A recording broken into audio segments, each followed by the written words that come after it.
کی فراہمی کے لیے آپ PFFB آڈیو ورلڈ سے رابطہ کر سکتے ہیں۔ آڈیو ورلڈ کے پاس 5ویں جماعت سے لے کر MA تک کے آرٹس کے مضامین کی ریکارڈنگز دستیاب ہیں۔ یہ آڈیو کتب فری رجسٹرڈ میل کے ذریعے آپ کے گھر پہنچائی جا سکتی ہیں۔ شکریہ۔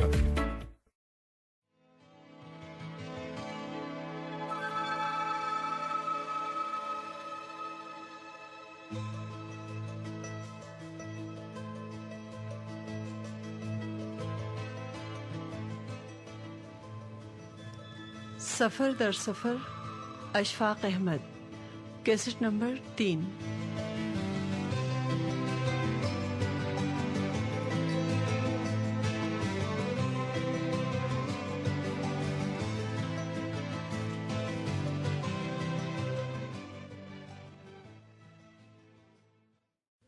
اس نے ادھر ادھر دیکھ کر کہا، مجھے دانشور بننے کا بڑا شوق ہے اور میں اس کے لیے ہر طرح کی قربانی دینے کو تیار ہوں، لیکن کوئی میری مدد نہیں کرتا۔ میں نے کہا، اب تو وقت گزر گیا عماد، پھر کبھی صحیح، کسی اگلی زندگی میں، کسی اگلے زمانے میں۔ وہ کچھ دکھی سا ہو گیا اور خاموشی کے ساتھ آہستہ آہستہ چلنے لگا۔ پھر اس نے اپنا چہرہ میری طرف گھمایا اور پوچھا، کیا مسعود بھی دانشور ہے؟ میں نے کہا، یہ اپنا مسعود؟ ہاں۔ نہیں، یہ دانشور نہیں، اور شاید اب ہو بھی نہ سکے۔ کیوں؟ حماد نے حیرانی سے پوچھا۔ اس نے اپنا چانس کھو دیا۔ اگر شروع ہی سے لاہور میں رہتا تو شاید بات بن جاتی۔ لیکن یہ شاعری کرتا ہے، حماد نے وثوق سے کہا، اس کی 2-3 غزلیں تو بہت ہی اچھی ہیں۔ میں نے کہا، دانشور ہونے کے لیے ادیب یا شاعر ہونا ضروری نہیں، مصنف یا صاحب کتاب ہونا لازم نہیں، اس کے لیے ایک سیاسی نقطہ نظر رکھنا ضروری ہے۔ اس کا سیاسی نقطہ نظر ہے شاہ جی؟ عماد نے چیخ کر کہا، یہ بڑا مسلمان اور سخت قسم کا پاکستانی ہے اور پاکستان کو سیاسی طور پر ایک طاقتور ملک دیکھنے کا متمنی ہے۔ یہی باتیں اس کے دانشور ہونے کے خلاف جاتی ہیں، میں نے کہا، اس لیے کہ مذہب، نیشنلزم، ملک اور اقدار سب پرانے سکے ہیں، انہیں میوزیم میں تو جگہ دی جا سکتی ہے، اعلیٰ سیاسی سوچ اور آفاقی برادری اور بقائے باہمی کے بازار میں نہیں چلایا جا سکتا۔ مسعود کے پاس چونکہ بہت ہی پرانے سکے ہیں، اس لیے ان کے ساتھ وہ محلے کے بچوں سے گھتی پا تو کھیل سکتا ہے، دانشوری کے مونٹی کارلو میں رولے پر داؤ نہیں لگا سکتا۔ عماد نے میرے کندھے پر ہاتھ رکھ کر کہا، شاہ جی، آپ کمیونسٹ تو نہیں؟ ہرگز نہیں، میں نے اس کا ہاتھ اپنے کندھے سے جھٹک دیا۔ سوشلسٹ؟ اس نے پوچھا۔ میں نے دلہن کی طرح سر جھکا کر آہستہ سے ہاں کہا اور اپنے فلیٹ بوٹ میں سے کنکر نکالنے کے لیے زمین پر بیٹھ گیا۔ جب میں اٹھ کر کھڑا ہوا تو عماد بھی ابھی تک ویسے ہی کھڑا تھا۔ اس کا منہ حیرت سے کھلا تھا اور اس کی گردن ذرا سی جھکی ہوئی تھی۔ اس نے ڈرتے ڈرتے پوچھا، شاہ جی، آپ سوشلسٹ کیوں ہیں؟ میں نے کہا، اس لیے کہ جب سے روس نے چیکوسلوواکیہ پر حملہ کیا اور مسٹر دوبچیک کا مدعا ہی غائب کر دیا، اس وقت سے کمیونسٹ ہونے میں کوئی چام باقی نہیں رہا۔ اور جمہوریت؟ اس نے آدھی سی بات کی۔ جمہوریت کا پہلے رواج تھا جب کوٹ سرین سے اوپر ہوتے تھے اور ان کے لیپل تنگ ہوتے تھے، قمیصوں کے کالر چھوٹے اور نوکدار ہوا کرتے تھے۔ اب فیشن بدل گیا ہے اور میں وقت کے ساتھ ساتھ چلتا ہوں۔ سوشلسٹ ہونا وقت کے ساتھ چلنا ہے۔ پھر ہم دونوں تیز تیز قدم اٹھانے لگے اور تھوڑی دیر میں اپنے ساتھیوں سے جا ملے۔ مفتی اپنے کوہستانی کی پیٹھ سے اتر آیا تھا اور دوسروں کے ساتھ قدم قدم چل رہا تھا۔ ہم پہاڑ پر کافی اوپر چڑھائے تھے اور چوٹی کے گردا گرد مسافت کے دائرے تنگ ہونے لگے تھے۔ لیڈر نے اپنی گھڑی دیکھی اور اعلان کیا کہ ہم 20 منٹ آدھا گھنٹہ اس جگہ رک سکتے ہیں۔ یہ خبر پاتے ہی سب اسی جگہ سرے راہ بیٹھ گئے اور آزمی پھولوں کی تلاش میں آگے نکل گیا۔ کوہستانی ایک بڑے سے پتھر پر بیٹھ کر تنکے سے دانت کریدنے لگا۔ مسعود نے اپنے تھیلے سے ایک سیب نکالا اور کوہستانی کی طرف بڑھا کر بولا، لو خان، سیب کھاؤ۔ وہ مزے سے دانت کریدتا اور آسمان کی طرف دیکھتا رہا۔ پوئے، لیڈر نے چڑھ کر کہا، سیب کیوں نہیں کھاتا؟ سیب اچھا نہیں لگتا؟ لگتا ہے، لگتا کیوں نہیں؟ اس نے لاتعلقی سے جواب دیا اور پھر آسمان کی طرف دیکھنے لگا۔ حد ہو گئی یار، یہ لوگ سیب پسند نہیں کرتے حالانکہ ان کے اپنے ملک کا میوہ ہے. لیڈر ہنس کر بولا. اسی لیے نہیں کھاتے میری جان. مفتی نے کہا کہ ان کے ملک کا میوہ ہے. اس کو سیب دینا گویا ہمارے گاؤں میں کسی کو ایک بیر دینا ہے. لو یہ جب بھی کرے گا الٹی بات کرے گا. عمر نے کہا. کہاں سیب کہاں بیر, کہاں ہیرا کہاں موتی. مفتی, مسعود نے مفتی کو آنکھ مار کر کہا, بس کر, اس پر اپنی باتیں ضائع نہ کیا کر. یہ لیڈر آدمی ہے اور لیڈروں کا دماغی لیول بس اسی قدر ہوتا ہے. لیڈر غصے سے لال پیلا ہو گیا اور چیخ کر بولا, تم مجھے بیوقوف سمجھتے ہو, گدھا سمجھتے ہو. مفتی نے کہا, سمجھتے نہیں تم ہو. اس پر ایک زور کا قہقہہ پڑا. لو مفتی جی, آزمی نے 3 بنفشی پھول آگے بڑھا کر کہا, اسے ہماری طرف سے ان کو دے دینا.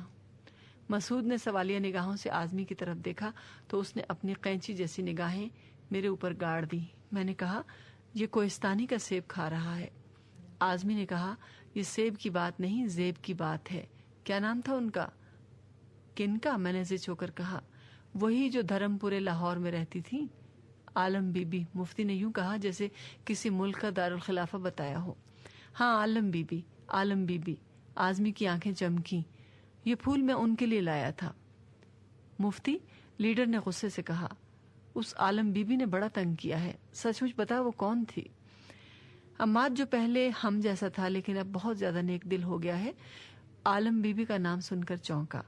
پھر اس کی ناک کے نتنے اور بڑے ہو گئے. مفتی نے اس کے زانوں پر ہاتھ مار کر کہا, شکر کرو اماد جی بچ گئے ہو, ورنہ ہماری طرح سے مارے جاتے. آزمی نے کہا, شاید مرا ہوا آدمی تمباکو کا پان کھا رہا ہے. اگلے جہان جائے گا تو پہلا سوال قوام کے بارے میں کرے گا. لیکن مفتی جی, مسعود نے کمال سنجیدگی سے پوچھا, یہ سب کچھ ہوا کیسے؟ آپ تو ماشاءاللہ پوتے والے ہیں. مفتی نے کہا, بے علموں کے ساتھ سیر کرنے میں لطف نہیں آتا. تم لوگ آدمی کو آدمی نہیں سمجھتے, اس کو بچے جوان اور بوڑھے کے گز سے ناپتے ہو. تم سارے درزی ہو, آؤٹ فٹر ہو.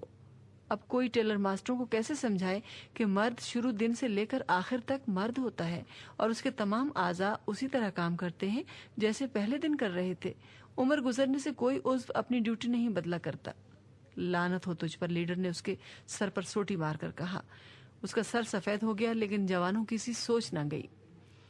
اب یہ اپنا عمر ہے. مفتی نے آہستگی سے کہا, یہ کبھی مجھ سے نہیں پوچھے گا کہ مفتی جی حیرانی کی بات ہے کہ آپ 70 سال کے ہو گئے لیکن آپ کا دل ابھی تک خون پمپ کرتا ہے, آپ کی زبان اب بھی ذائقہ محسوس کرتی ہے, آپ کے گردے ابھی تک پیشاب بناتے ہیں.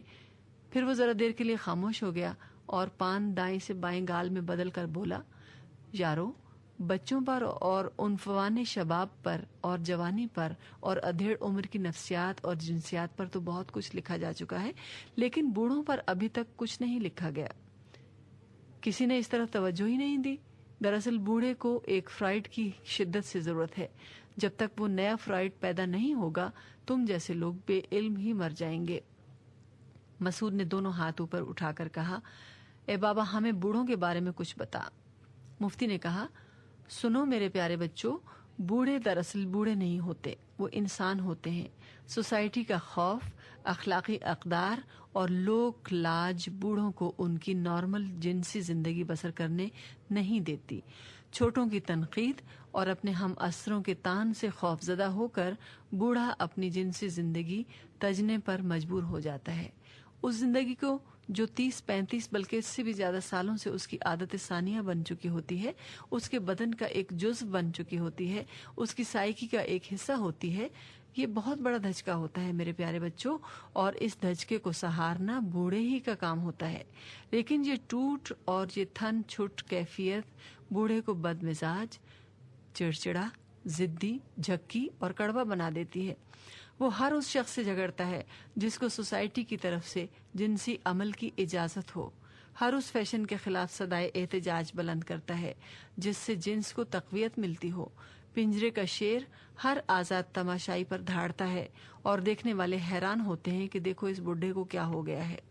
پوتا گیند بلہ برآمدے میں فرش پر چھوڑ جائے وہ لڑے گا, بیٹا نیا پلگ لانا بھول جائے تو وہ لڑے گا, بیٹی فریج کا دروازہ ٹھیک سے بند نہ کرے تو وہ لڑے گا, گوالا وقت پر دودھ نہ لائے تو وہ جھگڑے گا، بہو شلوار میں آزار بند ڈالنا بھول جائے تو وہ لڑے گا، بیوی کل کا آیا ہوا خط آج دے دے تو وہ جھگڑے گا، اینک رکھ کر بھول جائے تو ہر ایک سے جھگڑے گا۔ واہ بھائی واہ، لیڈر نے تالی بجا کر کہا، سالے کے پاس بیوی ہے پھر بھی لڑتا ہے۔ یہی تو بات ہے چند جی، مفتی نے سر ہلا کر کہا، ماچس ہے لیکن گھر والوں نے اسے پانی کی بالٹی میں ڈال دیا ہے، کھوکھا بھی گیلا تیلیاں بھی گیلی۔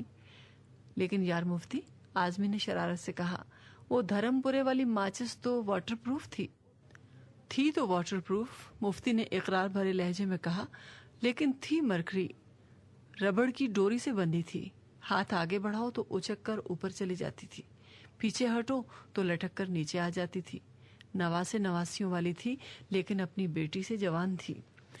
حماد نے کہا، مفتی جی بوڑھے کے لیے جوان ساتھی اچھا نہیں ہوتا۔ ہوتا ہے، کیوں نہیں ہوتا؟ مفتی چیخ کر بولا، بوڑھا تو بلکہ بہت ہی اچھا ہوتا ہے، وہ غربت میں، مشکل میں، بیماری میں، تنگ دستی میں قابل اعتماد ساتھی ہوتا ہے، اپنے ساتھی کے ہر کام میں ہاتھ بٹاتا ہے، اس کو زیادہ سے زیادہ وقت دیتا ہے۔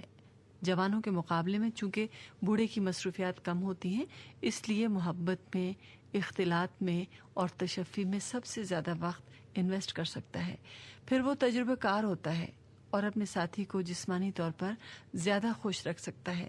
ہنس لے، مفتی نے سر ہلا کر کہا، دل کھول کر ہنس لے، لیکن یہ باتیں میرے بعد تم لوگوں کو سنائی نہیں دیں گی، اس لیے کہ کوئی نہیں بتائے گا۔ مفتی اپنی بات کی لہک میں کہنے لگا، بوڑھے کی راہ کا سب سے بڑا روڑا اس کی شکل ہوتی ہے، اس کی حیت ہوتی ہے، ناک لمبی ہو کر آگے کو جھک جاتی ہے، آنکھیں تنگ ہو جاتی ہیں، چہرہ جھریوں سے اٹ جاتا ہے، اس کے جسم کے خلیے کم ہونے لگتے ہیں، لیکن وہ اس وقت تک زندہ رہتا ہے جب تک اس کے ہونٹوں پر سوال نہ آئے۔ سوال کیسا؟ عمر نے بے چین ہو کر پوچھا۔ مفتی نے کہا، بوڑھے کو سب سے بڑا دھچکا اس وقت لگتا ہے جب وہ کسی عورت سے ملاپ کا خواہش مند ہو، اس کا اظہار کرے اور پھر اس کو صاف انکار کر دیا جائے۔ وہ ایک نوجوان کی طرح اس انکار کے خلاف احتجاج نہیں کرتا، شور نہیں مچاتا، چپ چاپ خاموشی سے سن لیتا ہے اور پی جاتا ہے۔ اس انکار کے بعد وہ اپنے گرد و پیش سے، اپنی خوراک سے، اپنے لباس سے لا تعلق ہو جاتا ہے اور ایک دن اپنے کپڑے اٹھا کر گھر کے کسی کمرے میں جاتا ہے اور وہاں جا کر خاموشی سے مر جاتا ہے۔ سیف الملوک کے پہاڑوں کی گونج نرالی ہے، بڑی آہستگی سے کہی ہوئی بات بڑی دیر کے بعد ویسی کی ویسی لوٹ آتی ہے۔ مفتی کی بات اپنی مسافت طے کر کے لوٹ رہی تھی۔ بوڑھے کو سب سے بڑا دھچکا اس وقت لگتا ہے جب وہ کسی عورت سے ملاپ کا خواہش مند ہو، اس کا اظہار کرے اور پھر اس کو صاف انکار کر دیا جائے۔ وہ ایک نوجوان کی طرح اس انکار کے خلاف احتجاج نہیں کرتا، شور نہیں مچاتا، تانے نہیں دیتا، چپ چاپ سن لیتا ہے اور پی جاتا ہے۔ اس انکار کے بعد وہ اپنے گرد و پیش سے، اپنی خوراک سے، اپنے لباس سے لا تعلق ہو جاتا ہے اور ایک دن اپنے کپڑے اٹھا کر گھر کے کسی کمرے میں جاتا ہے اور وہاں جا کر خاموشی سے مر جاتا ہے۔ ہم پھر آہستہ آہستہ چڑھائی چڑھنے لگے اور ہم میں سے ایک ایسا بھی تھا جس نے 16 سال ایک لڑکی کے ساتھ بے پناہ محبت کی تھی اور اپنی اور اپنے گھر والوں کی ساری زندگی اس محبت کی دہلیز پر قربان کر دی تھی۔ اس وقت وہ لیڈر کے ساتھ ساتھ خاموشی سے چل رہا تھا اور اس کے ہر قدم کے ساتھ سوچ کی زنجیریں بج رہی تھیں۔ سوچ، یاد، خیال، حافظہ صرف ذہن کے کھوٹے سے نہیں بندھے ہوتے، ان کی ایک ڈور چلنے سے بھی بندھی ہوتی ہے۔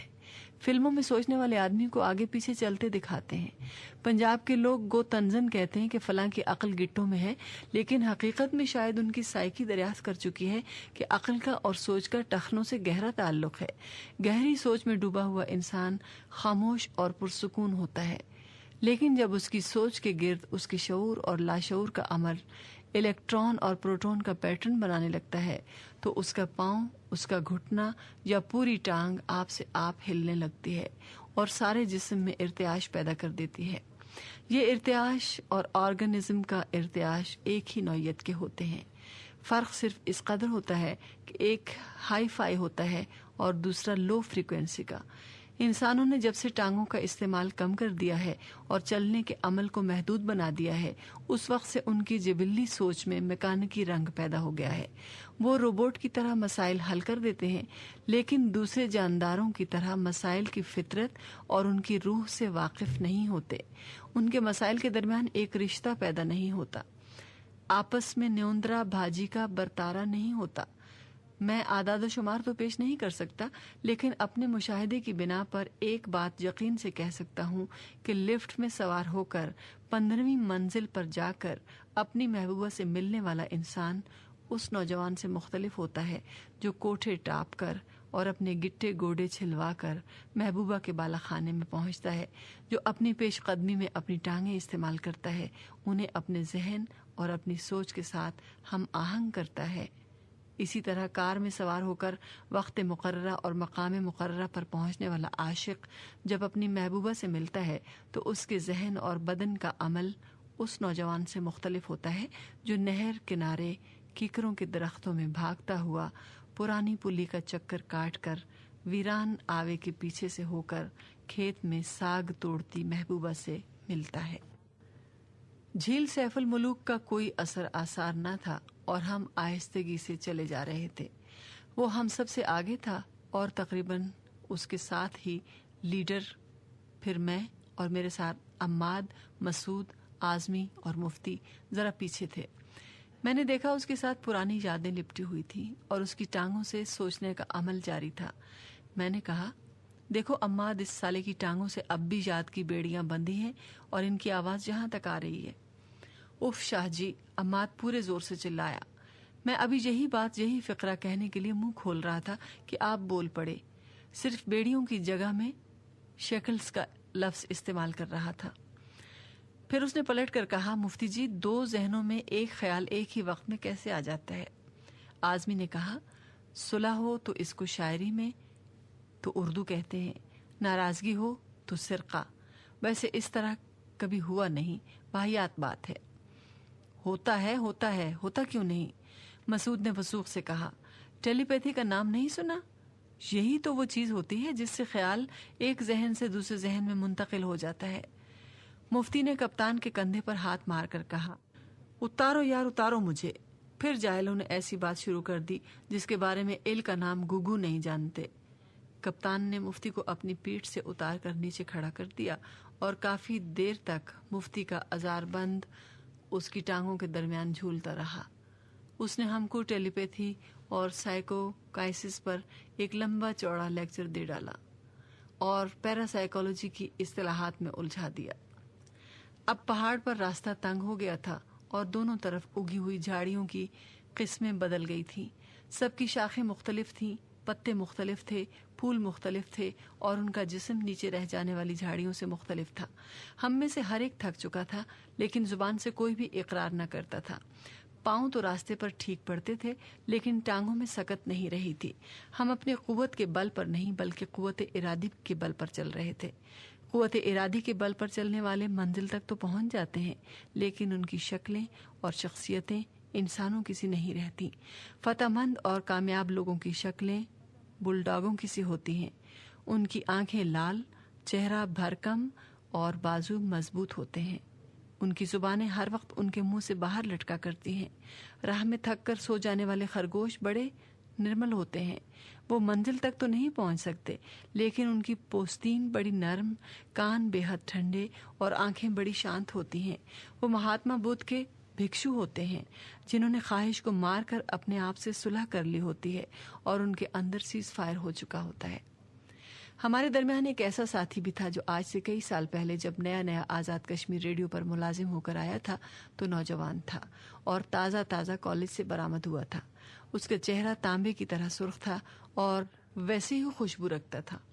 اس کے بال بنانے اور کپڑے پہننے کا انداز ہم سب سے نرالا تھا۔ وہ ہم سب سے پہلے ریڈیو اسٹیشن جایا کرتا تھا اور رات کو سب سے بعد میں لوٹا کرتا تھا۔ پہاڑی سے اترتے ہوئے وہ ایک خاص قسم کی سیٹی بجایا کرتا جس کا میوزک باغوں اور بہاروں والا سے ملتا جلتا تھا۔ ہم نے ابتدا میں اس سے دوستی کرنے کی کوشش کی اور اس نے ہماری پیش قدمی کا جواب محبت اور خوش خلقی سے دیا بھی، اور عین ممکن تھا وہ صرف ہمارے جوگا ہو کر رہ جاتا کہ اچانک اس پر ایک حملہ ہوا. اندھیری رات کی یلغار، برف کا شبخون، گوریلے کا حملہ، پہاڑ کی اوٹ سے ایک عورت گہرے سبز رنگ کا لانگ کوٹ اور جوگیا دوپٹہ سر کے گرد لپیٹے ہوئے نمودار ہوئی اور اس سے چمٹ گئی. کچی تازہ بھربھری برف میں دونوں گرے اور نیچے تک پہنچ گئے. ایک مرتبہ میں اپنے کمرے میں بیٹھا اسکرپٹ لکھ رہا تھا اور باہر شدید برف باری ہو رہی تھی. نمی کی وجہ سے سگریٹ بار بار سلگانی پڑتی تھی اور ماچس ختم ہو گئی تھی. میں نے کینٹین والے کو آواز دی کہ ہاف سیٹ چائے اور ایک ماچس بھیجو. لڑکا تھا اناڑی. چائے کا ٹرے ایک ہاتھ پر اٹھا کر کینٹین سے میرے کمرے کو یوں چلا جیسے تار پہ لیڈی چلا کرتی ہے. پاؤں پھسلا اور گرم گرم چائے دانی برف پر گری اور میرے دیکھتے دیکھتے کئی فٹ برف کے اندر دھس گئی. لڑکے نے اس کو نکالنے کی احمقانہ کوشش کی تو ارد گرد سے بھربھری برف کا ایک ڈھیر وہاں پھسل آیا. کینٹین والے نے آواز دے کر کہا، رہنے دے اب اس سالی چائے دانی کو اور واپس تشریف لے آ. اب یہ گرمیوں میں نکلے گی. ہمارا ساتھی اور سبز کوٹ والی جب برف پر گرے ہوں گے تو اپنی حدت کی وجہ سے کئی گز اندر دھنس گئے ہوں گے. اس وقت ہم نے نہیں دیکھا، صرف مفتی نے دیکھا تھا، اور چونکہ وہ ہم سب میں سے دانا اور عمر میں سب سے زیادہ تھا اس لیے کینٹین کے لونڈے کی طرح اس جوڑے کو برف سے نکالنے کی کوشش کرنے لگا اور احمقانہ کوشش میں اس نے ہمارے دوست کو اس کے ساتھ اگلی گرمیوں تک کے لیے دفن کر دیا. وہ خاتون ہمارے دوست سے کوئی 12 برس بڑی تھی. لمبا قد، خوبصورت چہرہ، بڑی بڑی آنکھیں، دوہرا بدن اور پختہ ارادہ. ہمارا غزال رانا اس شیرنی کے ساتھ کلیلیں بھرنے کا عادی ہو گیا تھا. پھر یہ معاملات حد سے بڑھ گئے اور اس خاتون کے خاوند اور ہمارے دوست کے درمیان ڈویل فائٹ کرنے کی نوبت آ گئی. دونوں نے پہلے اپنی اپنی دلیلوں کی تلواریں نکالیں، پھر دھمکیوں کے خنجر چمکے، پھر چیلنج کے پستول چلے اور آخر یہ فیصلہ ہوا کہ معاملہ خاتون پر چھوڑ دیا جائے. اس خاتون نے بڑے مشفقانہ انداز میں اپنی ہرنی کی تھوتنی چاٹی اور اسے کہا کہ پہلے اپنے گھر والوں کو جا کر راضی کرے. ہمارا دوست ہوا کے گھوڑے پر سوار گھر پہنچا، اپنی والدہ سے تمام قصہ بیان کیا، اس کے سامنے گھٹنے ٹیک کر دامن پھیلایا اور مامتا کی ساری بھیک اس میں ڈلوانے پر زور لگانے لگا. ماں کا دل بچے کے لیے محبت سے لبریز ہوتا ہے. انہوں نے اپنے لخت جگر کو سینے سے لپٹا لیا اور اس کے ساتھ مل کر رونے لگیں. جب دونوں ماں بیٹا آدھی رات تک اپنے آنسوؤں کا خزانہ ختم کر چکے تو ماں نے اپنے دوپٹے سے بیٹے کے چہرے پر سوکھے ہوئے آنسوؤں کے نشان صاف کیے اور آہستگی سے کہا، میں وعدہ کرتی ہوں کہ تیرا ساتھ دوں گی اور تیری شادی میں شامل ہوں گی. بیٹا ایک لفظ کہے بغیر سسکیاں بھرتا ہوا ماں کی گود میں سو گیا. اگلے دن اس کی ماں نے حسب وعدہ اپنی بھانجی سے اس کا نکاح پڑھوا دیا جو FA کے آخری سال میں تھی. ہمارا ساتھی اپنی دلہن کو ساتھ لے کر پہاڑ پر واپس آ گیا اور ہم نئے شادی شدہ جوڑے کے لیے مکان تلاش کرنے لگے. سب سے اچھا اور سستے کرائے کا مکان جو ملا وہ اس خاتون نے ڈھونڈا تھا جو سبز رنگ کا کوٹ پہنتی تھی اور سر پر جوگیا رنگ کا دوپٹہ لیتی تھی. ایک بڑے سے پتھر پر پاؤں رکھ کر تسمہ باندھتے ہوئے ہمارے اس دوست نے مڑ کر دیکھا اور کہا، دوستو اگلے مہینے ایک ہفتہ اپنی مصروفیات سے نکال کر رکھنا، تمہارے بھتیجے کی شادی ہے. شادی؟ میں نے حیرانی سے پوچھا، اتنا بڑا ہو گیا؟ وہ زور سے ہنسا اور پیچھے کو لہک گیا. سنتے ہو مفتی جی، اس نے سر ہلا کر کہا، شاہ جی ابھی تک اپنے آپ کو جوان سمجھ رہے ہیں. میں کچھ کھسیانہ سا ہو گیا اور بات ٹالنے کی غرض سے بولا، کہاں ہو رہی ہے شادی؟ آپ کے لاہور میں، گلبرگ 3 کے کنارے ماڈل ٹاؤن کی طرف. کون لوگ ہیں؟ میں نے پوچھا. اس سالے کو کیا پتا ہے کہ کون لوگ ہیں؟ مسعود نے خوفیا کر کہا. اس نے لڑکی تلاش کر کے دی ہے، ہر کوٹ والی نے. اس کے ساتھ اب بھی مراسم ہیں؟ میں نے پوچھا. نہیں شاہ جی، ہمارے دوست نے سکون کی ایک ٹھنڈی سانس بھر کر کہا، وہ تو کب کا سیز فائر ہو چکا. پھر کافی دیر خاموشی رہی. اندر اور باہر چین ہی چین لکھا ملا. راستے کے ارد گرد پھولوں کی بہتات ہو گئی تھی. یہ پھول سیب کے بٹن کی طرح چھوٹے اور شکل و صورت سے لونگ کے قریب تھے. کوئی نیلا تھا، کوئی گلابی، کوئی سفید، کوئی اودا. ہمیں ایک پن چکی والے نے بتایا تھا کہ اوپر تم کو چھوٹے چھوٹے پھول ملیں گے، انہیں توڑنا مت، وہ شہزادی بدی الجمال کا ہار سنگھار ہیں. اگر ان میں سے 2 پھول بھی کم ہو جائیں تو اس کو بڑی تکلیف ہوتی ہے. سنگھار کے معاملے میں عورت کو پوری آزادی ہونی چاہیے. اگر اس کے پاس کوئی چیز کم ہو جائے تو وہ زندہ تو رہتی ہے لیکن چھپی چھپی ڈری ڈری ہوئی سی. جیسے اپاہج آدمی محبت اور خوش اخلاقی سے ملتا ہے لیکن اس کی خوش اخلاقی کے اندر خوف اور شرمندگی کا تنبا بج رہا ہوتا ہے اور وہ نہ مسکرانے والی بات پر بھی مسکراتا رہتا ہے. عمر نے پیچھے مڑ کر دیکھا، گردن گھمائی اور پھر ایک زور کی ہانک لگا کر کہا، اوئے یہ آزمی کدھر مر گیا؟ ہم سب نے پیچھے مڑ کر دیکھا، ایک بڑے سے پتھر پر آزمی مرا ہوا بیٹھا تھا اور اس کی اینک کے پیچھے اس کی آنکھیں سفید سی ہو گئی تھیں۔ مسعود نے کہا، اٹھو یار، اس طرح بیٹھنے لگے تو یہ راستہ کبھی ختم نہ ہوگا۔ میں نے راستہ ختم کر دیا۔ آزمی نے منہ ہماری طرف کر کے جواب دیا، اب میں خلوت کے ساتھ بیٹھا ہوں اور میرا اس کی کمپنی سے نکلنے کو دل نہیں چاہتا۔ تیری خلوت کی ایسی تیسی، عمر جھڑک کر بولا، اس کو ساتھ لانا تھا تو ہمارے ساتھ کیوں آئے؟ حد ہو گئی۔ آزمی نے آنکھیں بند کر کے چہرہ آسمان کی طرف اٹھا لیا اور کہنے لگا، کمال کے قافلہ سالار ہو، ہمارے ساتھ ہمارے حرم کو آنے سے روکتے ہو۔ اس کا کچھ بار تم لوگوں پر نہیں ہے، ہم اس کا خیمہ الگ لگاتے ہیں، اس کی پاسبانی خود کرتے ہیں، سارے مصارف خود برداشت کرتے ہیں، پھر تم ہم کو اس کی محبت سے جدا کیوں کرتے ہو؟ یہ کس کی محبت کا ذکر ہو رہا ہے؟ مفتی نے اپنے کوہستانی کو روک کر پوچھا۔ کچھ نہیں یار مفتی جی، محبت کا ذکر ہو رہا ہے اور بھائی لوگ ناراض ہوتے ہیں۔ آزمی کی آنکھیں ویسے ہی بند تھیں۔ چلو چلو، لیڈر بولا، چلو دفع کرو، اس کو مرنے دو، ختم ہونے دو۔ ویرانی میں گمنامی میں مر جائے گا تو کوئی اس کو پوچھنے بھی نہیں آئے گا۔ چلو میرے شیرو، شاباش۔ مفتی نے کہا، اور اگر تمہارے دل میں یہ خیال آئے کہ میرے مر جانے کے بعد کیا ہوگا تو سوچو کہ تم سے پہلے جو مر گئے ان کے چلے جانے کے بعد کیا ہوا۔ واہ مفتی واہ، مسعود نے سر ہلا کر کہا اور اس کا سر پوست کے ڈوڈے کی طرح دیر تک ہلتا رہا۔ اوئے مرنا ہے گدھے۔ میں نے اپنے سینے پر لیڈر کی سونٹی کی روک محسوس کی اور آنکھیں کھول کر حیرت سے اسے دیکھا۔ کدھر چلے جا رہے تھے؟ اس نے کڑک کر پوچھا۔ اگر میں بھاگ کر سوٹی آگے نہ کرتا تو اس کھڈ میں جا گرتے تم۔ میں سوچ رہا تھا، میں نے خفیف ہو کر پوچھا۔ کیا سوچ رہے تھے؟ اس نے پوچھا۔ زندگی اور زندگی کی خوبصورتیوں کے بارے میں، اور چلے جا رہے تھے موت کی طرف۔ مسعود نے ایک زوردار قہقہہ لگایا۔ کوہستانی مزے سے وٹوانی کرتا ہوا آہستہ آہستہ چلنے لگا۔ مفتی اس کی پیٹھ پر سوار تھا اور اس نے نظریں اوپر آسمان کی طرف اٹھا رکھی تھیں۔ آزمی نے کہا، کوئی بات نہیں مفتی جی، نگاہیں نیچی کر لو، کچھ بھی نظر نہیں آ رہا۔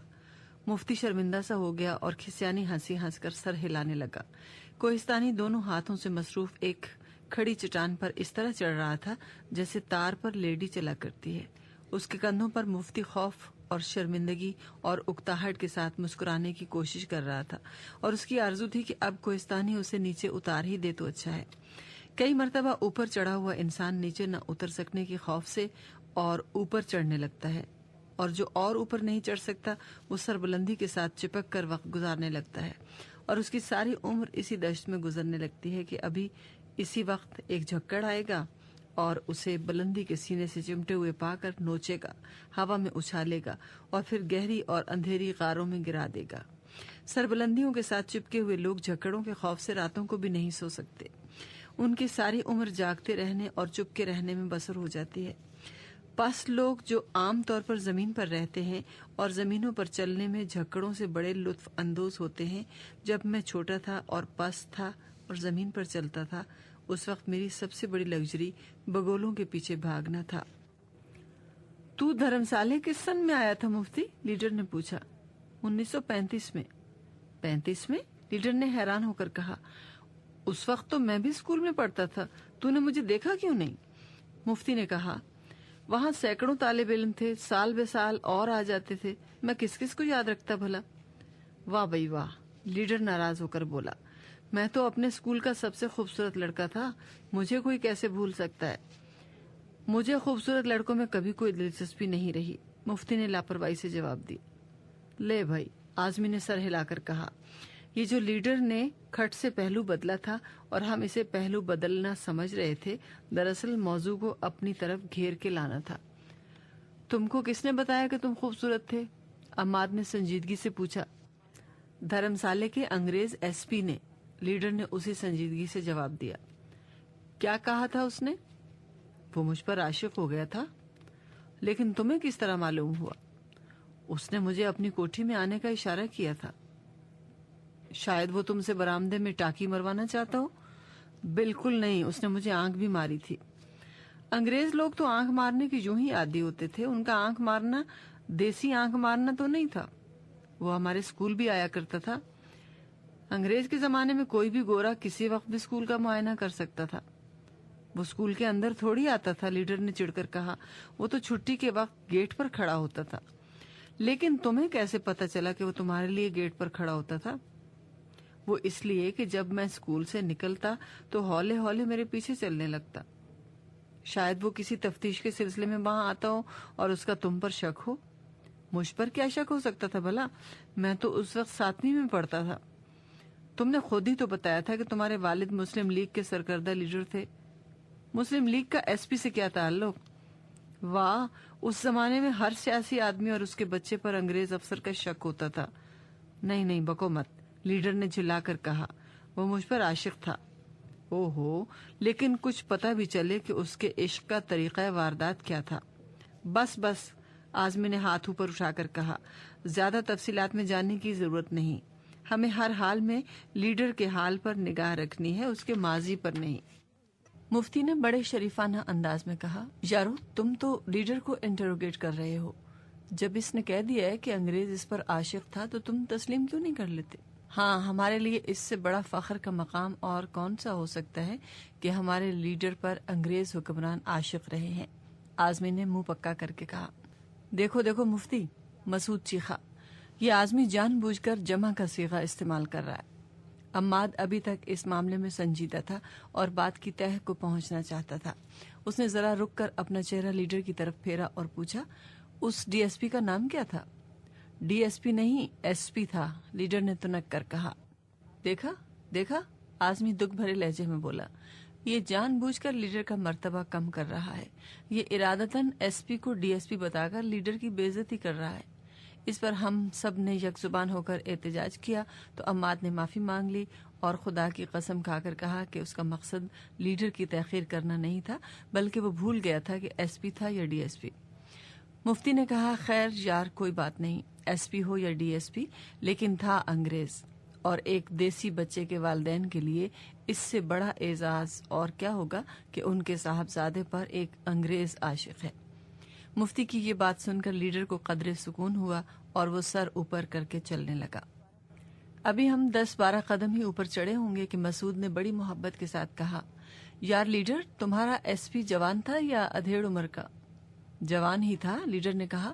40-45 کا ہوگا. 45 برس کا آدمی جوان ہوتا ہے گدھے؟ عماد نے پوچھا. بھائی وہ انگریز تھا عماد, مفتی جی نے کہا. انگریز تو 45 برس کی عمر میں جوانی چڑھتا ہے, وہ تو اس کا پیک پیریڈ ہوتا ہے. نہیں مفتی جی, میں نہیں مانتا, مسعود نے کہا. انگریز ہو یا دیسی, 45 کے بعد اترنے کا سفر شروع کر دیتا ہے. اس نے پھر انگریز دیکھے ہی نہیں, لیڈر نے فخریہ لہجے میں کہا. اس کے گال تو ایسے تھے جیسے پکے ہوئے آڑو. آزمی جو ان سب کی باتیں غور سے سن رہا تھا سر جھٹک کر بولا, اس لیڈر کو جوتے مارو سالے کو, کیا خوش فہمی ہے اسے اپنے صاحب کا ذکر کر رہا ہے. حالانکہ مسعود اس کے ساتھ بڑی صفائی سے ہاتھ کر گیا ہے. کیا ہاتھ کیا ہے اس نے میرے ساتھ؟ عمر نے غصے سے پوچھا. سنا نہیں تم نے؟ آزمی نے کہا. اس نے ایس پی کو پھر ڈی ایس پی کہا اور جان بوجھ کر کہا. کیوں مسعود؟ لیڈر نے ڈانٹ کر پوچھا. یہ سچ کہتا ہے؟ بھائی مجھے یاد نہیں اگر میں نے. آزمی نے بات کاٹ کر کہا. لو, ابھی 1 منٹ پہلے کی گئی ہوئی بات یاد نہیں. بڑا مکار ہے بھائی تو, خدا کی پناہ. کہہ تو اپنے باپ کو حاضر ناظر جان کر کہ تو نے ڈی ایس پی نہیں کہا. مسعود نے مسکرا کر کہا. میں نے جان بوجھ کر نہیں کہا. سہون میرے منہ سے ڈی ایس پی نکل گیا ہو تو اس کی قسم نہیں کھاتا. اور سہون تیرے منہ سے ایس پی کیوں نہ نکلا؟ مفتی نے پوچھا. وہ تو اس کے منہ سے کبھی نہیں نکلے گا, آزمی نے کہا. بے عزتی جو مقصود ہے لیڈر کی. اس کو مار لیڈر, اس نے جان بوجھ کر اس کا رتبہ گرایا ہے. اس کا رتبہ کون گرا سکتا ہے؟ لیڈر نے فخریہ لہجے میں کہا. وہ تو آئی جی پولیس ہو کر ریٹائر ہوا تھا. آئے ہائے, اسے ریٹائر ہوتے بھی دیکھ لیا بوڑھے کو. آزمی نے شوشہ چھوڑا. میں نے تو بہت دیکھا, لیڈر نے کہا. یہاں آ کر خبر سنی تھی پاکستان میں, لیکن وہ بوڑھا کب تھا؟ اس نے اپنی سوٹی زور سے آزمی کے بازو پر ماری اور ہنس کر پرے ہو گیا. ہم لیڈر کے انتظار میں کچھ دیر وہاں رکے رہے. آزمی پتھروں کے پیچھے اور چٹانوں کی دراڑوں میں جنگلی پھول تلاش کرتا رہا اور مسعود ایک بڑے سے پتھر پر بیٹھ کر اپنی رانوں پر مکیاں مارتا رہا. مسعود جب چلتا ہے تو ایک طرف کو جھولا کھاتا ہے. اوائل شباب سے ہی اس کا سینٹر آؤٹ ہے اور اس کے ٹائرائڈ پر بڑی خطرناک گھاسیں پڑ گئی ہیں. یوں تو اس کی صحت ہم سب سے اچھی ہے، ایک گہرا بدن، کھچا ہوا چہرہ، مضبوط رگ و ریشے، لیکن ہم سب اندر ہی اندر جانتے ہیں کہ جس دن اس کا ٹائرائڈ کھل گیا وہ ہمارے درمیان نہیں رہے گا اور پھر ہم کو اگلا سفر اس کے بغیر ہی کرنا ہوگا. اسی طرح آہستہ آہستہ ایک ایک کر کے سارے ساتھی اپنے اپنے سفر پر روانہ ہو جائیں گے اور ہمارے بعد صرف راستے اور راستوں کے جنگلی پھول رہ جائیں گے. جب لیڈر اپنی چھڑی گھماتا ہوا واپس آ گیا تو ہم سب اس کے خوف سے آگے چلنے کے لیے تیار ہو گئے. اس نے اپنا ہاتھ ہوا میں بلند کر کے کہا، ابھی کچھ دیر یہاں قیام کریں گے اور پھر آگے چلیں گے. لیکن بھائیو، مسعود نے اپنے مخصوص لہجے میں کہا، مسافت لمبی ہے اور وقت کم ہے اور ہمیں واپس بھی لوٹنا ہے. سنا نہیں میں کیا کہہ رہا ہوں؟ لیڈر کڑک کر بولا. ابھی تھوڑی دیر رکو، پھر میں لیٹ خود ہی نکال لوں گا. اس لیٹ نکالنے کے خوف سے سب کے چہرے لٹک گئے. مسعود پھر اپنی جگہ پر بیٹھ گیا. عماد نے اپنے لیے ایک پتھر ڈھونڈ لیا. اعظمی نے چٹان کے ساتھ ٹیک لگائی. مفتی اور اس کی سواری راستے میں چوکڑی مار کر بیٹھ گئی. لیڈر اور میں کمریں جوڑ کر ایک اور پتھر پر بیٹھ گئے. فضا میں بڑی دیر تک خاموشی رہی. پھر لیڈر نے پوچھا، یہ دیپال پور کس طرف ہے؟ میں نے کہا، اگر تم لاہور سے بس میں سوار ہو کر ساہیوال کی طرف جاؤ تو راستے میں اوکاڑا آتا ہے. اوکاڑا شہر سے 2-2.5 میل پہلے یا شاید اس سے بھی کم ایک اڈا ہے جہاں بہت سی لاریاں اور ٹرک کھڑے ہوتے ہیں اور چھوٹے چھوٹے بے شمار ہوٹل ہیں. یہاں سے بائیں جانب کو ایک چھوٹی سی سڑک جاتی ہے اور یہ دیپال پور کا راستہ ہے. مسعود ہم سب کو چھوڑ کر پلٹا اور جلدی جلدی واپسی کے راستے پر چلنے لگا. مسعود رکو، ٹھہرو، دیکھو، سنو مسعود. ہم سب کی آوازیں یکے بعد دیگرے فضا میں گونجنے لگیں. لیڈر اس کے پیچھے بھاگا اور چند ہی قدموں پر اسے جا لیا. کہاں جا رہے ہو؟ لیڈر نے حیران ہو کر پوچھا. کہیں نہیں، مسعود نے رکے بغیر جواب دیا. میرا رومال شاید وہاں پیچھے گر گیا ہے، اسے دیکھنے جا رہا ہوں. مسعود اپنے رومال کی تلاش میں کافی دور نیچے کو چلا گیا اور ہم سب اس کے انتظار میں کھڑے رہے. جب وہ واپس لوٹا تو اس کے پاس اس کا رومال نہیں تھا. ہماری طرف آتے ہوئے ابھی بھی وہ زمین کی طرف دیکھتا چلا آ رہا تھا اور اس کا خیال تھا کہ لٹھے کا وہ چیتھڑا اسے کہیں نہ کہیں مل جائے گا جو اس کی بیوی نے پرانے غلاف سے پھاڑ کر بنایا تھا. تلاش کا عمل بھی خوب ہے. لوگ نیلے آسمان پر عید کا چاند تلاش کرتے ہیں. قدموں کا نشان دیکھ کر چور کا کھوج لگاتے ہیں. کلائی ہاتھ میں لے کر میدے کے اندر حدت تلاش کرتے ہیں. کھنڈرات دیکھ کر پرانے لوگوں کا چلن ڈھونڈتے ہیں. شادی کے لیے اچھی نسل تلاش کرتے ہیں. خوش وقتی کے لیے اچھا جسم تلاش کرتے ہیں. جب بچہ گھر نہیں پہنچتا تو ماں اس کو تلاش کرنے کے لیے دیوانہ وار راہوں اور شاہراہوں پر نکل جاتی ہے. جب اسی بچے کی شادی ہو جاتی ہے تو وہ اپنی بیوی کے کھانوں میں ماں کے پکوانوں کی بو باس تلاش کرتا ہے. جب نوجوان اداس اور تنہا ہوتا ہے وہ جیون ساتھی تلاش کرتا ہے اور جب اسے زندگی کا ساتھی مل جاتا ہے تو وہ اس سے گھر چھوڑ کر دوسروں کے جیون ساتھیوں کا نظارہ کرنے باہر نکل جاتا ہے. کچھ آدمیوں کو خبر ہوتی ہے کہ وہ تلاش کرنے جا رہے ہیں. جیسے مسعود کو علم تھا کہ اس کا رومال گر گیا ہے اور وہ اس کی تلاش میں جا رہا ہے، یا میجر لیئر کو علم تھا کہ وہ کرگدانہ تلاش کر رہا ہے. 19ویں صدی کے اوائل میں کمپنی بہادر کا ایک میجر دہرادون میں تعینات تھا جو اپنی شرافت، نجابت، کم سخنی اور دھیمے مزاج کی وجہ سے گوروں اور دیسیوں میں یکساں طور پر ہر دل عزیز تھا.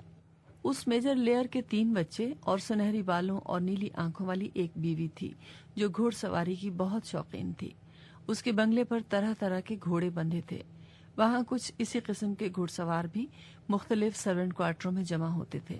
ان میں ٹھاکر گھڑ سوار، سندھی، عرب شاہ سوار، یاغستانی سوار، مغل چابک سوار اور ساندل کی پیٹھ سوار سبھی قسم کے لوگ تھے. میم صاحب ان لوگوں سے بہت متاثر تھیں اور ان کے ساتھ گھنٹوں گھوڑوں کی باتیں کیا کرتی تھیں. میجر لیئر بہت ہی شریف قسم کا فوجی آدمی تھا. اپنے باپ کے تتبع میں وہ فوج میں داخل ہوا. دوسرے برٹش افسروں کی ہمیشہ عزت کرتا رہا. شام کو کلب میں سوڈا اور وسکی پیتا. کالے لوگوں سے انسانیت کے ساتھ پیش آتا. ادھار لیتا تو رقم وقت پر لوٹا دیتا. خوشی کے موقع پر خوش، غمی کے موقع پر ایک جھرجھری اور اتوار کے روز گرجے. ملکہ کا نمک حلال اور بکنگم پیلس کا عقیدت مند، لیکن اس میں اپنے دوسرے فوجی افسروں کے مقابلے میں ایک پیچ زیادہ کسا ہوا تھا۔ وہ یہ کہ میجر لیئر ایک تفریحی محقق بھی تھا۔ اس کو الول جلول ڈائریاں لکھنے اور بےہودہ قسم کی تحقیق کرنے کا بہت شوق تھا۔ اپنے باں میں وہ ایک عالم تھا جو علم اور عمل کے میدان میں ہفت خواں طے کرنے کے لیے ہر وقت تیار رہتا تھا۔ اس شوق نے اس کو پرانے مسودوں اور مخطوطوں کا خریدار بنا دیا تھا، اور وہ قدیم مسودوں کی تلاش میں ادھر ادھر گھومتا بھی رہتا تھا۔ اس کے مسودوں کا بہترین سپلائر سکم کا ایک کباڑیا تھا جو یاواگوئی اور چرب زبانی میں اپنا ثانی نہیں رکھتا تھا۔ اس کے کردار سے اور اس کی گفتگو سے متاثر ہو کر میجر لیئر سکمی کباڑیے کا یار بن گیا۔ دونوں میں سے ایک کو جب بھی موقع ملتا وہ دوسرے کے پاس پہنچ جاتا، چائے کا دور چلتا، سانپوں اور جوگیوں کی باتیں شروع ہو جاتی، اور پھر یہ نہ ختم ہونے والا سلسلہ کئی دنوں پر محیط ہو جاتا۔ ایک مرتبہ سکم کے کباڑیے نے میجر لیئر کو بتایا کہ اس کے یہاں تبت کا ایک بنجارہ آیا ہوا ہے جو ملنے کی چیز ہے۔ میجر صاحب فوراً تیار ہو گئے۔ دونوں کے درمیان بڑی دیر تک ادھر ادھر کی باتیں ہوتی رہیں اور میجر صاحب اس کی داستانوں کی کافی میں کریم بن کر گھلتے رہے۔ اچانک بنجارے نے کہا، میجر صاحب، ہمارے ادھر نیپال اور تبت کی اندرونی گہرائیوں میں کرگدانوں کا ایک بہت بڑا غول ہے جو چرنے چگنے کے لیے صرف رات کے وقت پہاڑوں کی ڈھلان پر اترتا ہے اور پھر غاروں میں گم ہو جاتا ہے۔ کس کا غول؟ میجر نے حیران ہو کر پوچھا۔ کرگدانوں کا ریوڑ میجر صاحب، یونیکارن کا۔ وہ گھوڑا جس کے ماتھے میں ایک بلدار سینگ ہوتا ہے؟ میجر نے پوچھا۔ وہی، بنجارے نے کہا، بالکل وہی۔ ان کا ایک غول تبت کی ترائیوں میں گھوم رہا ہے، لیکن کرگدانا کی کوئی وجودی حقیقت تو نہیں، میجر نے کہا۔ یہ تو میتھالوجی ہے، تصوراتی وجود ہے، دیو مالائی کہانیوں کا جانور ہے۔ بس، بنجارے نے ماتھے پر ہاتھ مار کر کہا، تم گورے لوگوں کا علم یہیں تو آ کر ختم ہو جاتا ہے۔ میں جو کہہ رہا ہوں چشمدید گواہ کی حیثیت سے کہہ رہا ہوں۔ میں نے اس غول کو کئی مرتبہ دیکھا ہے۔ اگر انسان کے پاس اچھا سا پھندہ ہو اور تم لوگ ایسی ایجادوں کے بڑے ماہر ہو تو پھر کئی کرگدانے بڑی آسانی کے ساتھ پکڑے جا سکتے ہیں۔ میجر لیئر تبتی بنجارے کی یہ بات سن کر واپس چھاونی آ گیا۔ آتے ہی سیدھے پہلے اپنا استعفیٰ کرنل کو پیش کیا، پھر بنگلے پر جا کر بیوی بچوں کو خدا حافظ کہا، یاروں دوستوں سے ودا ہوا اور بنجارے کے ساتھ سوار ہو کر شمالی پہاڑوں میں کرگدانوں کی تلاش میں نکل گیا۔ پورے 7 سال تک میجر کرگدانوں کے غول کی تلاش میں رہا اور تبتی بنجارہ اس کی رہنمائی کرتا رہا۔ اس عرصے میں وہ بالکل قلاش ہو گیا۔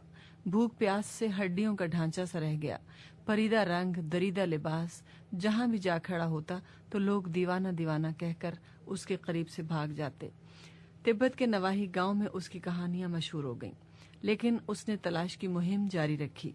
7 سال بعد اس کا ساتھی فوت ہو گیا تو میجر لیئر اس دنیا میں اکیلا رہ گیا۔ پھر بھی اس نے کرگدانوں کے ریوڑ کی تلاش نہ چھوڑی اور 3 سال اور تک پہاڑوں کے دامنوں، سلسلہ کوہ کی غاروں میں انہیں تلاش کرتا رہا۔ جب اس کی حالت بالکل غیر ہو گئی اور روح اور جسم کا رشتہ واجبی سا رہ گیا تو وہ پا پیادہ واپس دہرادون پہنچا۔ اب یہاں نہ اس کا گھر تھا، نہ بیوی، نہ بچے، نہ پلٹن تھی اور نہ اس کے ساتھی، نہ کوئی واقف کار، نہ کسی سے جان پہچان۔ سکم کا کباڑیا عرصہ ہوا مر چکا تھا۔ میجر لیئر مانگتا پنتا دریوزہ گری کرتا پا پیادہ کلکتے پہنچا اور مسالچی کی حیثیت سے ایک جہاز کے باورچی خانے میں ملازم ہو گیا۔ یہ جہاز انگلستان جا رہا تھا۔ کوئی 1 مہینہ مسالچی کی نوکری کرنے کے بعد اس نے جہاز پر ہی حجامت بنانے کا کام سیکھا اور پھر مسافروں کی حجامتیں بنانے لگا۔ جب وہ لندن پہنچا تو اس نے کنگھی، قینچی اور استرا خریدا اور برائٹن میں لوگوں کی حجامتیں بنانے لگا۔ 8 سال تک لوگوں کی حجامتیں بنانے اور خط کرنے کے بعد اس نے بال بڑھانے کا ایک لوشن بنایا جو وہ ہر گاہک کو زبردستی دیا کرتا۔ ایسی پرسکون اور ہموار زندگی گزارنے کے بعد مسٹر لیئر ایک دن فوت ہو گیا اور محلے کے لوگوں نے اپنے نائی کو عزت و آبرو کے ساتھ دفن کر دیا۔ لیکن ایک تلاش ایسی ہوتی ہے کہ آدمی کو اس کا علم ہی نہیں ہوتا کہ وہ تلاش کیا کر رہا ہے، اس کو کس چیز کی چنتا ہے، یا وہ کوئی راستہ ڈھونڈ رہا ہے یا اسے کسی شے کی تلاش ہے۔ پھر بھی یہ عمل جاری رہتا ہے اور مرتے دم تک اس کو اس بات کا سراغ نہیں ملتا کہ وہ اس قدر بے چین کیوں ہے، خالی کیوں ہے، اس کی روح کے اندر ایک تھرتھری سی کیوں ہے۔ ایک شام ہم لاہور ریڈیو اسٹیشن کے ٹوٹے ہوئے صوفے پر بیٹھے تھے تو کسی نے امانت علی خان سے پوچھا، خان صاحب آپ کیوں گاتے ہیں؟ تو امانت نے ایک زوردار قہقہہ لگایا اور ہاتھ ہوا میں لہرا کر پوچھا، واہ، یہ بھی کوئی پوچھنے کی بات ہے؟ کوئی سوال ہے؟ کوئی سوچنے کی بات ہے؟ کوئی مسئلہ ہے؟ سیدھی بات ہے کہ میں… اور پھر وہ رک گیا، 10-15 سیکنڈ تک خاموش رہا، پھر ہنس کر کہنے لگا، پتہ نہیں کیوں گاتا ہوں، کبھی سوچا ہی نہیں تھا، اس کے متعلق تو سوچا بھی نہیں، حد ہو گئی۔ ہاں سچ یارو، تم ہی بتاؤ کہ میں کیوں گاتا ہوں، گانا مجھے کیوں اچھا لگتا ہے، روٹ پرمٹ کیوں اچھا نہیں لگتا؟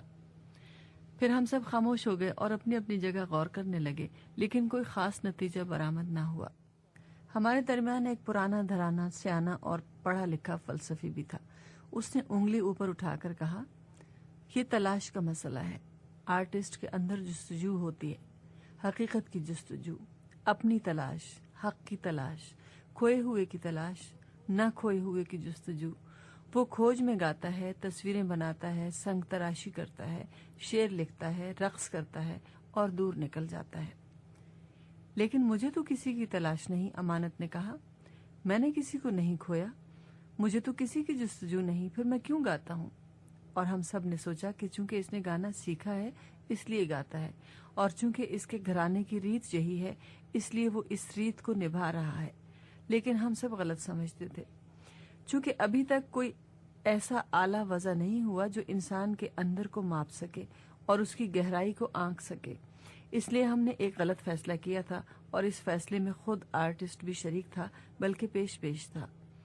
میرے حساب سے آرٹسٹ بھی دوسرے انسانوں کی طرح ہوتا ہے، وہ بھی اپنے نفع اور نقصان کو سمجھتا ہے، اپنی بہتری کے پروگرام بناتا ہے، اپنی مادی ترقی میں دلچسپی لیتا ہے، وہ بھی حسابی کتابی ہوتا ہے، حصول زر کی خواہش رکھتا ہے، اپنے ذہن کے اندر ایسے پیٹرول پمپ اور ایسے باغ لگاتا رہتا ہے جس سے گھر بیٹھے معقول آمدن ہوتی رہے، کٹڑیاں اور عمارتیں اٹھاتا ہے جن سے کرایہ ملتا رہے۔ بس میں سفر کرتے ہوئے کئی دفعہ پکار کر کہتا ہے، یار تم نے میرے 15 پیسے واپس کرنے ہیں۔ کئی فرلانگ لمبا سفر کر کے سستی چیز خریدنے جاتا ہے، گھر والوں کے مقابلے میں اپنی ذات کو ترجیح دیتا ہے، ہماری طرح سے خوش اتوار ہوتا ہے اور بڑے سلیقے کے ساتھ کمینہ پن کرتا ہے۔ حسد، بغض، عناد، کینہ، غیبت، طعنہ اس کے اجزائے زندگی ہوتے ہیں، لیکن اس کے اندر کا ایک میٹر ان ساری خوبیوں پر پانی پھیر دیتا ہے۔ یہ میٹر اس کے دل کے نیچے جگر کے پاس یا پھر اپینڈکس کے قریب ہوتا ہے یا کہیں اور اس کی اسے مطلق خبر نہیں ہوتی، نہ وہ اس کے فنکشن سے آشنا ہے، نہ اس کی موجودگی کا علم رکھتا ہے، عین اسی طرح جس طرح ہم کو یاد نہیں رہتا کہ ہمارے اندر گردے لگے ہیں اور وہ کچھ کام کر رہے ہیں، اسی طرح آرٹسٹ کو معلوم نہیں ہوتا کہ اس کے اندر ایک میٹر لگا ہے اور وہ اپنا کام کر رہا ہے۔ جس طرح ماہرین طبقات الارض زمین کے اندر معدنیات تلاش کرتے ہیں، اسی طرح آرٹسٹ کے اندر کا میٹر کسی انہونی شے کو، کسی انوکھے رنگ کو، کسی بے نام سر کو تلاش کرتا رہتا ہے، اور اس کو کانوں کان خبر نہیں ہوتی کہ اس کے اندر تلاش کا عمل جاری ہے۔ جیسے ہمارے اندر تقدیر کے عوامل کی ہمیں کانوں کان خبر نہیں ہوتی، لیکن یہ عمل جاری ہوتے ہیں۔ اسی کانوں کان خبر نہ ہونے کی وجہ سے امانت علی نے بھی بڑی معصومیت کے ساتھ کہہ دیا کہ اس کو تو کسی کی تلاش نہیں، کسی کی جستجو نہیں۔ 6-7 سال ادھر کی بات ہے، ریاض محمود کے کمرے میں امانت علی سے ملاقات ہوئی تو وہ کچھ خاموش، کچھ گواچا ہوا اور کچھ خوش سا تھا۔ ریاض نے کہا، کیا بات ہے خان صاحب، کچھ ہماری دید نہیں کر رہے ہو؟ کیا ناراضی ہے؟ کیا ہم سے کوئی خطا ہو گئی ہے؟ امانت نے ذرا سی پریشانی، تھوڑی سی خوفزدگی اور ہلکی سی پریشان مسکراہٹ کے ساتھ دروازے کی طرف دیکھا اور کہنے لگا، ایک عجیب سا واقعہ ہو گیا اشفاق صاحب، میں کراچی گیا ہوا تھا ایک کنسرٹ کے سلسلے میں، وہاں خوب محفل جمی، بڑی داد ملی، پھر چند صاحب لوگوں نے ایک سولو نشست کی فرمائش کی، رات گئے تک میں غزلیں گاتا رہا، خوب سماں بندھا، بڑا لطف آیا، وقت ٹھہر سا گیا، میرے اندر ایک عجیب عاجزانہ سا تکبر پیدا ہو گیا، آپ سمجھ رہے ہیں نا؟ اوپر سے تو میں کانوں کو ہاتھ لگاؤں لیکن اندر سے مجھے خوشی ہو کہ اور کوئی اس طرح سے غزل نہیں گا سکتا، یہ بڑی عجیب کیفیت ہوتی ہے۔ بابا آدم کو بھی اسی طرح کی ندامت ہوئی ہوگی اور ساتھ خوشی بھی کہ ممنوع پھل کھا کر دکھایا۔ آدمی فرشتوں سے اوپر سا ہو جاتا ہے، جیسے فرشتے اسے پھر سجدہ کر رہے ہوں، اور وہ شرمندگی سے، ندامت سے اور خجالت سے ان کے آگے ہاتھ باندھ کر رونے لگ جائے۔ میری آواز میں رونے کی کیفیت پیدا ہو گئی۔ اسی محفل میں ایک خاتون تھی، گہرے کتھئی رنگ کی قیمتی ساڑی پہنے، اس کی کمر میں ریڑھ کی ہڈی بہت گہری تھی، بڑی خوبصورت کمر تھی۔ ریاض صاحب، میں نے تو پہلے کبھی عورت کی کمر کے بارے میں اس طرح سوچا ہی نہ تھا۔ بڑی کوئی اونچی قسم کی خاتون تھی، اونچی ناک والی، کم گفتگو کرتی تھی اور تھوڑی اٹھا کر بیٹھی تھی۔ میرا خیال ہے کہ وہ غزلوں کے مشکل شعر سمجھتی بھی نہیں تھی۔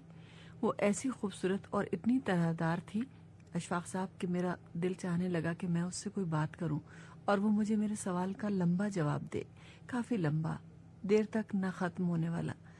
لیکن اس نے میری طرف کوئی توجہ نہ دی، مزے سے بیٹھی سگریٹ پیتی رہی۔ پھر کوئی 1:30-2 بجے ہوں گے رات کے، ہم محفل سے باہر نکل کر چلنے لگے تو وہ میرے قریب آ کر بولی، آپ کہاں ٹھہرے ہوئے ہیں امانت صاحب؟ ہم؟ میں تھوڑا سا گھبرا گیا اور ذرا سوچ کر بولا، یہی جی ہوٹل میں، اور ہم لوگ کہاں ٹھہریں گے؟ اس نے اسی طرح ناک اوپر اٹھا کر کہا، آپ میرے ساتھ گھر چلیے، آرام سے سوئیے اور صبح کا ناشتہ کر کے آ جائیے۔ مجھے ٹھیک سے یاد نہیں ریاض صاحب کہ میں نے اس کی بات کا جواب کیا دیا یا دیا بھی کہ نہیں، لیکن میرے اندر ایک خوبصورت شہنائی سی بجی اور میں اس کے ساتھ کار میں سوار ہو گیا۔ عجیب سی کار تھی، اس کے اندر کئی میٹر مختلف رنگوں کے چل رہے تھے، میل بتانے والی سوئی نہیں تھی، پارا سا اوپر کو چڑھتا تھا اسی طرح کی، اور بلا بدتر کئی گھڑیاں سوئیاں تھیں۔ کوئی آدھ گھنٹہ سنسان سڑکوں کو چاٹتے ہم اس کے بنگلے پر پہنچ گئے۔ ڈرائیو وے کے دونوں طرف پام کے بڑے بڑے درخت تھے، برآمدے کے ستونوں پر بیلیں چڑھی تھیں، درمیانی محراب میں مینا کا پنجرا لٹک رہا تھا اور مینا سو رہی تھی۔ پھر ہم ڈرائنگ روم میں جا بیٹھے۔ ادھیڑ عمر کا ایک ملازم برف، گلاس اور چھوٹی بڑی بوتلیں ایک ٹرالی میں رکھ کر لے آیا۔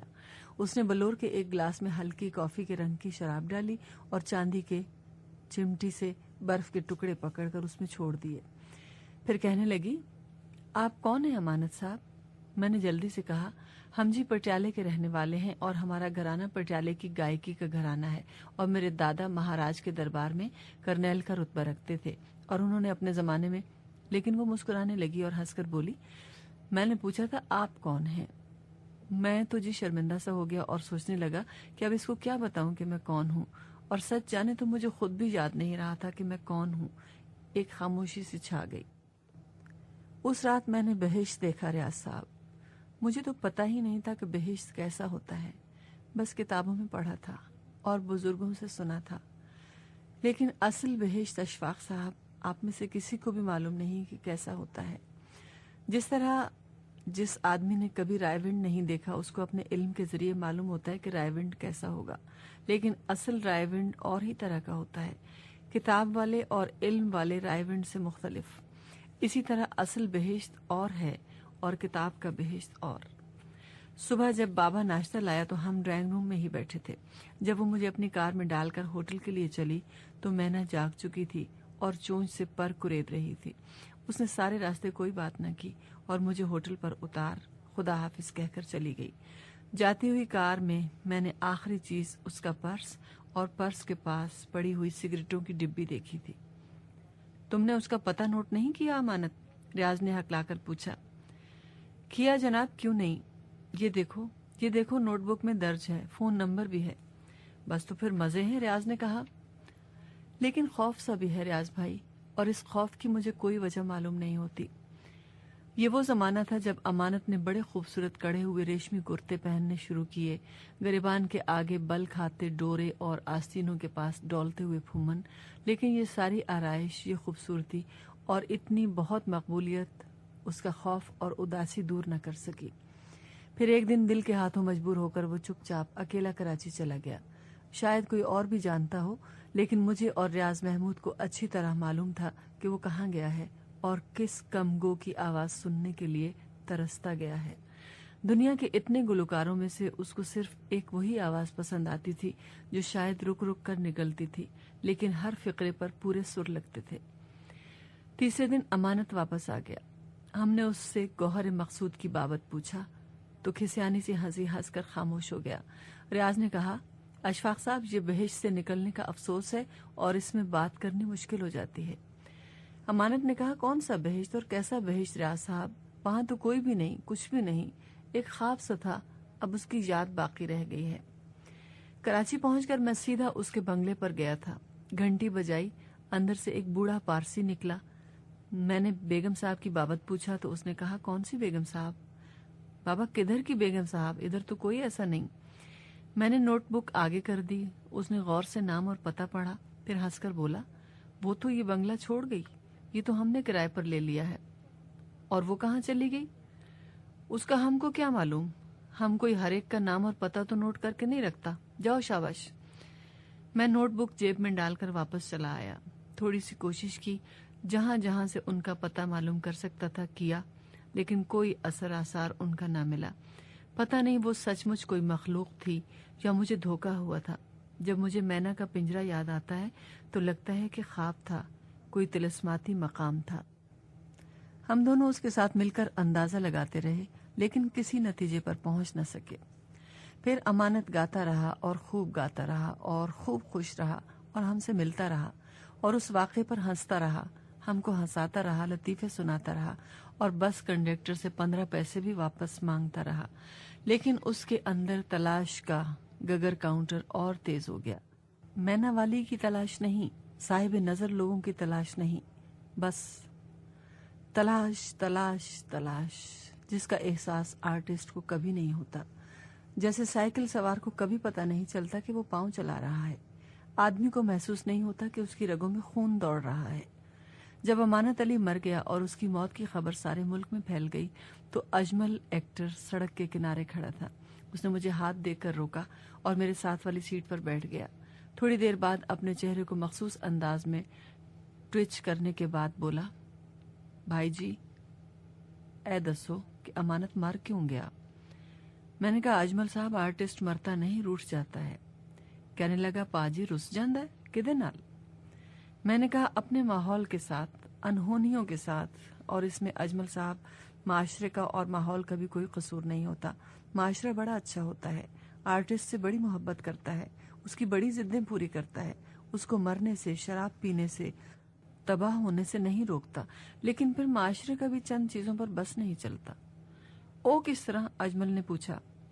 میں نے کہا، آرٹسٹ معاشرے سے کہتا ہے، مجھے ایک کوزہ لے دو کچی مٹی کا، کچا کوزہ، اور معاشرہ فوراً اسے ایک کوزہ فراہم کر دیتا ہے۔ پھر آرٹسٹ کہتا ہے، مجھے ایک ہاتھی لے دو، اور معاشرہ فوراً اپنی تمام تر پونجی جمع کر کے اسے ایک ہاتھی لے دیتا ہے۔ اور پھر آرٹسٹ معاشرے سے کہتا ہے، اس ہاتھی کو اس کوزے میں ڈال دو۔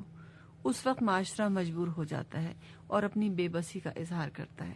اس پر آرٹسٹ ناراض ہو جاتا ہے اور روٹھ جاتا ہے اور منتا نہیں اور چلا جاتا ہے۔ پھر لکشمی چوک تک میرے اور اجمل کے درمیان کوئی بات نہ ہوئی۔ جس طرح اجمل میرے پہلو میں خاموش بیٹھا امانت کی موت کے بارے میں سوچ رہا تھا، اسی طرح ہم ایک دوسرے کے پہلو بہ پہلو چل رہے تھے اور خاموش تھے۔ ایک روز دل کڑا کر کے میں دتو ملنگ کے کھنڈر میں چلا گیا۔ صحن کے درمیان پڑے ہوئے ایک پتھر پر بیٹھ کر بوٹی پی رہا تھا اور رنڈوا بندر سا دکھائی دے رہا تھا۔ کھنڈر کی گری ہوئی دیوار کے پیچھے سے مجھے اندر داخل ہوتے دیکھ کر اس نے بڑی بوٹی کا کٹورا اپنے پیچھے چھپا لیا اور خالی انگلی کے ساتھ جلدی جلدی دانت برش کرنے لگا۔ میں اس کے قریب جا کر کھڑا ہو گیا اور بڑی دیر تک کھڑا رہا۔ پھر اس نے اپنی منجن والی انگلی روک کر کلر زدہ پلی اینٹوں کی طرف اشارہ کیا اور میں چپ چاپ اس خشتی چبوترے پر بیٹھ گیا۔ کافی دیر تک ہم دونوں اس طرح خاموش بیٹھے رہے۔ وہ ٹکٹکی باندھ کر آسمان کو دیکھتا رہا اور میں اس کے ماحول، اس کے ساز و سامان اور اس کی شکل و صورت کا جائزہ لیتا رہا۔ پھر وہ اٹھا اور اپنے بھٹ کے اندر چلا گیا۔ اس کا یہ بھٹ پرانی پلی گیرو والی اینٹوں کا ایک چھوٹا سا دڑبا تھا جو کسی زمانے میں مرغیوں کا کھڈا رہا ہوگا۔ اس کے باہر غلاظت کے انبار تھے اور اس کی چھت ایک طرف سے اندر کو لٹکی ہوئی تھی۔ بھٹ میں داخل ہونے کے لیے وہ چوپایوں کی طرح اپنی دونوں ہتھیلیاں زمین پر ٹیک کر اندر جاتا تھا اور اسی طرح باہر آتا تھا۔ میں بڑی دیر تک اینٹوں کی اس کرسی پر اسی طرح بیٹھا رہا اور مجھے محسوس ہونے لگا کہ میں بھی ایک بندر ہوں اور دتو ملنگ کے خاندان سے تعلق رکھتا ہوں۔ بندر لوگوں سے اپنا ناطہ توڑنے کے لیے میں نے اپنی نشست کا انداز بدلا، لیکن پھر بندر کا بندر ہی رہا۔ میں نے اپنی ٹانگیں آگے کو پھیلا دی، پھر بھی میری تسلی نہ ہوئی۔ آخر میں اٹھ کر کھڑا ہو گیا اور ادھر ادھر ٹہلنے لگا۔